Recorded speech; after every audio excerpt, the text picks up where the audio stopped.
Hey my beautiful bitches, it's me, Fiona St. James, and welcome to Fiona's Coffee Talks. And as always, I'd like to start off every morning with a black hot cup of coffee. Hold the cream! I'd love to.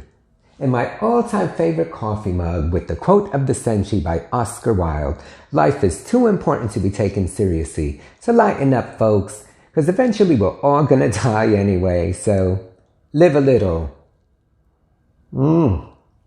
Coffee and Kahlua. Best way to kickstart any morning. So today's topic of conversation is pronouns and gender identity. So in this day and age, there's all of these different pronouns that people use to describe themselves. Cis man, he, she, they, gender fluid, non-binary, the list goes on. Now, I've said this numerous times in all of my videos. I always use the term old school because after all, I am going to be 55 in a few weeks, or about 6 weeks.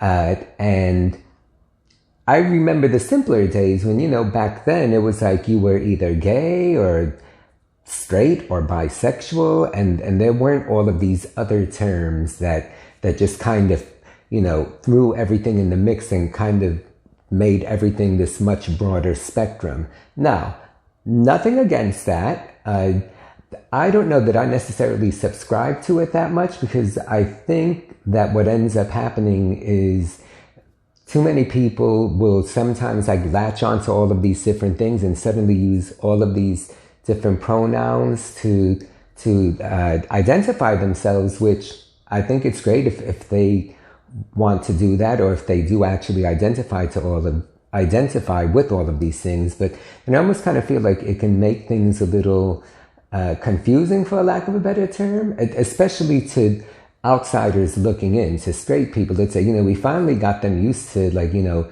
using proper the terminology that we had for so many years. And now, even as a gay man, half the time when I hear some of these pronouns, I'm like, wait, what exactly does that mean?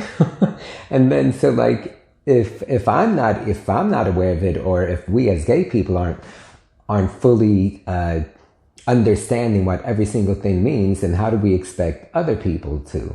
So and then it just reminds me of the old days where I remember hearing certain people say how, I love that I have gay friends, or they love being around gay people because it suddenly somehow made them cool, or oh yeah, I love having my gay friends, and that suddenly, I don't know, made them gave them some kind of status or something. So if in this day and age people really do truly identify with these terms, I think that's amazing. I think that's more power to them. My only hesitation is I think there might be people out there who see that there's all of these different terms, and an example, what if there's someone, a female, let's say, who suddenly she was in college and got drunk one night and made out with her sorority sister, but that was one isolated incident. So then can she say, oh well, I'm queer, or I identify as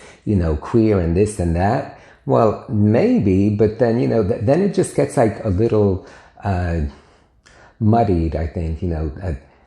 The boy George was just on social media talking about this very topic, and his 2 cents on it was, he was saying that all of these new terms that, millennials are using to describe themselves, he said that's just a way for them to get attention. And he was getting some slack about it. I think a lot of people agreed with him, but then, of course, the social media was just focusing on the people that were against what he said. Because, who doesn't love a little controversy, right? So I don't know if I would have necessarily used those exact words, but I kind of get where he's coming from. Now, it's not to say that everyone who uses these pronouns fits that bill, but unfortunately, I think it gives certain people the ability to misuse it, or then suddenly say, oh, well, I identify as this, and maybe they fully don't, but then maybe it makes them cool because now that everyone is using these pronouns, so I want to jump in on it, and that shows that I'm down with it. That was the whole thing back then. Oh yeah, I have gay friends, and suddenly that made them cool. So it's well, are you really friends with them because you really want to get to know them or because you really give a shit about them? Are you just friends with them because they happen to be gay? You know, I was having a conversation with a dear friend of mine earlier today on this topic, and he was saying how he had this one friend who would always introduce him as, oh, this is my gay friend. You know, and that kind of hits the point that I'm trying to make. You know, if you have to suddenly classify someone as this is my gay friend, or, you know, are you doing that because you want people to think that you're cool because you have a gay friend? So the same thing with the pronouns. I'm sure that there are people out there that may say, oh, I'm going to use this pronoun or that pronoun just so that they could be part of it all. And so I guess that's my only thing about it. And maybe that's why not that I'm opposed to it, but hon, I'm simple. I'm a male. I'm a gay man. So, you know, is bottom a pronoun? Because sexually speaking, that's what I am, in case you guys didn't know. So, but again, I'm not here to judge. I think it's wonderful that, you know, that there are these pronouns out there, so long as they are used in the right way. Because if you're just going to talk shit, as my t-shirt says, talk is cheap. I got change. So don't misuse these just because you want to be part of the conversation. Use it if you honestly identify, you know, gender identity. That was the other part to this. This same friend we were having a conversation about, you know, like now that they have these gender neutral bathrooms, which I get that because, you know, I think, okay, so if you're a trans person, say you were born a man and now, but you're living as a woman but you're pre-op, so you still have your male genitalia. So then should you use the men's room or the women's room? Well, I kind of feel like if you're living as a woman, you should use the women's room because that's how you identify. But then, you know, certain women were turned off by that because then, oh, well, but they're technically still a man, so they should use the men's restroom.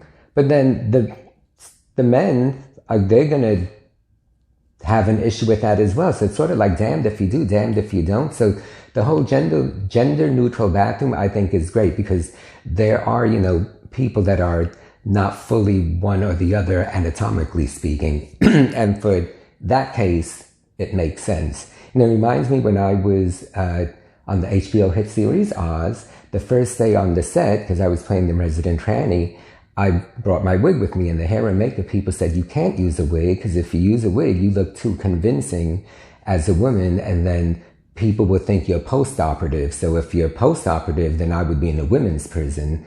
By virtue of not wearing a wig, then even though, you know, I looked like a woman, you could tell I was a guy, which meant I still had my penis. So then it made sense that I was in a men's prison.